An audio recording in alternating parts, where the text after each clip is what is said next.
Strategic thinking changes how you make decisions. Most people spend their days solving whatever's in front of them, thinking movement is progress. That's tactical thinking, and all you're ever really doing is just putting out fires. Strategic thinking isn't about being smart. It's just seeing more than the next move. It's like if you're playing chess. If you're only focused on the next move, you're playing not to lose. But if you're thinking a few moves ahead, now that's strategic. One's about survival, the other's about setting things up so the next few moves work for you. Think about this. When was the last time you actually stopped to figure out what you really want? And once you do, how do you make sure you don't fall off track again? Most people don't because they're not sure what they want or how to get in the first place. They've just been trying to keep up for so long, it's hard to do anything else. So it makes you wonder, how did I get here and what would it take to change it?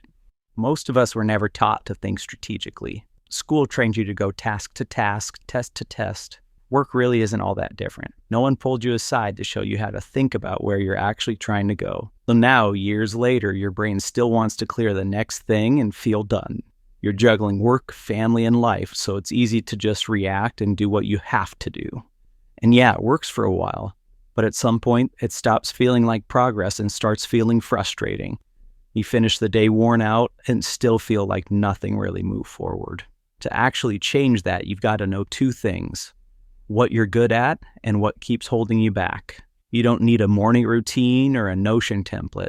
Just time to ask yourself a few real questions. Like, what do you always say you're going to do, but somehow never make time for? What's one thing you avoid because it feels comfortable, even though you know it makes you better? Where do you always feel stuck, even when you're trying your best? Really dig into these answers. All of this clarity will help you stop falling back in the same patterns and figure out what's actually holding you back. But that will only get you so far. The next step's defining where you actually want to go. You got to be able to see where you're headed, otherwise you'll just keep being busy. So questions to figure this out: what would make all the effort you're putting in actually worth it? Or, when you're 92, what kind of life would you be proud to say you built? Or, what are things you do where you completely lose track of time? Don't rush through this either.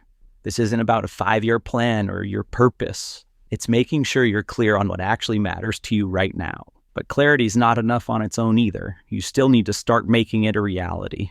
Most people think planning means creating some massive spreadsheet with color-coded categories and 47 different goals.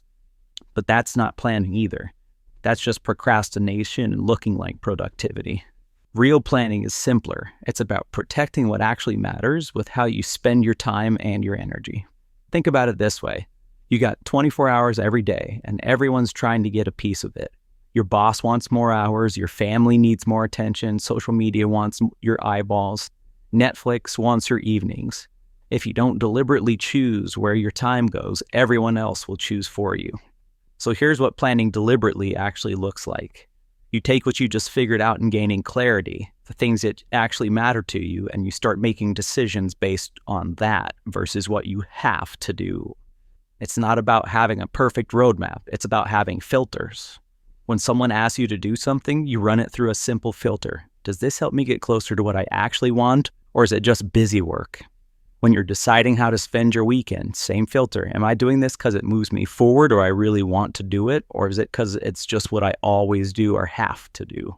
Most people will just say yes to everything and then wonder why they never make progress on what they care about. And it's just because they're not being deliberate. They're just reacting to what they have to do that day. Here's a question that'll change how you think about this. What would my future self thank me for today? Not what feels good right now, not what's easiest, what would actually move the needle. Because every choice you make is a vote for the kind of person you want to become. You can vote for the person who feels productive but never really gets anywhere, or you can vote for the person who does fewer things but really makes them count. The difference isn't about working harder, it's about being more selective. But saying no to good things is how you make room for the great things. The goal isn't to fill up the calendar, it's to make sure the important stuff actually happens. That's what planning deliberately means. It's not about having all the answers, it's about making sure all your choices day to day line up to where you actually want to go. How do you make sure that after 3 weeks, all this doesn't fall apart? You've got clarity, you've made a plan, and then you fall back into the same trap because things start getting hard. Sound familiar? You know what you want, you know what matters, but somehow you still end up scrolling your phone for an hour, saying yes to meetings that don't matter, or putting off things that would actually move your life forward. What's happening is you're reacting instead of acting. When you're acting on purpose, it means you stop letting urgency run your life. Just because something's on fire doesn't mean it's worth your time.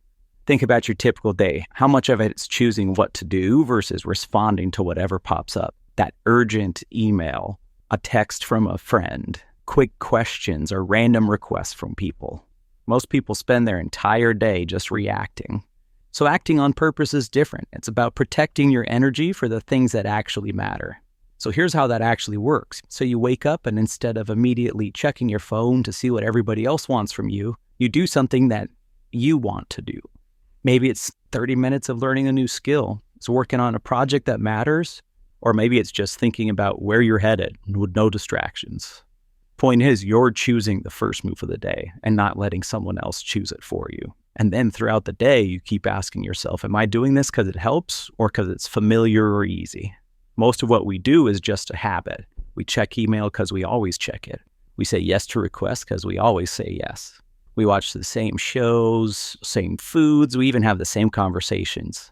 You got to do things differently. And that just means being intentional about where your energy goes and not trying to do everything. This also isn't about becoming some productivity robot. It's just making sure that your time and energy are going towards things that actually will help you move forward, make you feel good, and not maintain the life that you have. And the truth is, once you start actually doing this, everything changes. But nobody really talks about how your plan isn't going to work exactly how you think. And that's perfectly fine. Nobody cares about your perfect strategy. Things are going to change, opportunities are going to show up, problems are going to pop up. You're even going to need a day where you can do a little bit of what you need just to relax and reset. Most people think this means that they failed, so they beat themselves up and throw out the whole plan. That's not adjusting to anything, that's just panicking. And what you got to do is really adjust without your ego. It means that you don't take it personally when things don't go according to plan, and you just course correct and figure out how not to do it next time. Think about it like driving. If you're going to go from New York to LA and you hit traffic, you don't turn around and go home. You just find a different route. Same thing in your life. When something's not working, don't just scrap it. You figure out what needs to change and then you actually change it. Maybe your timeline was too aggressive, or maybe you need different skills than you thought, or maybe there's just a better plan you didn't see before. You just really got to stay focused on where you're trying to go and not how you thought you'd get there. People get so attached to their original plan that they just can't see the better options when they show up. But here's a thought. Sometimes the detour is better than the original route. Sometimes the thing that feels like a setback's actually setting you up for something better. You just have to be willing to adjust without making it into a big thing. Because change doesn't mean starting over, it just means correcting your course. And the faster you can adjust when things aren't working, the faster you'll get to where you're going. Look, this isn't really that complicated. Just see the issues and where you want to go clearly. Make sure you have a plan for deliberately executing on them and catching yourself when you're not. Make sure that what you're doing is purposeful and intentional, and then adjust without ego if things aren't going well. You don't have to overthink this. Just go out and figure out what you actually want.